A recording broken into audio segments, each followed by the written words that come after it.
Jambo la kwanza ambalo litaleta wajibu kwa mtu wa kwenda hija kwanza ni Uislamu, kwa maana kwamba hata kama mtu atakuwa na vigezo vyote lakini sio Muislamu, huyu hana wajibu wa kwenda hija, na hata akienda atakuwa hana hija na wala hataruhusiwa kuingia.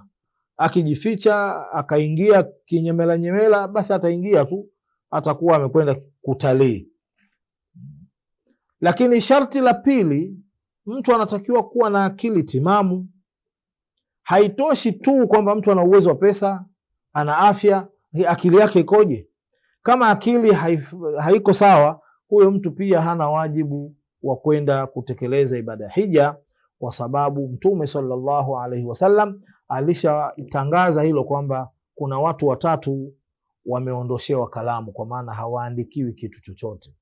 Katika watu hao ni mwenda wazimu mpaka pale atakapopona wenda wazimu wake. Sharti la tatu ni baligh, kwa maana kwamba mtu ili awe na wajibu wa kwenda hija anatakiwa kuwa mtu mzima. Mtu mzima maana yake ni yule mtu ambaye amefikia umri wa baligh.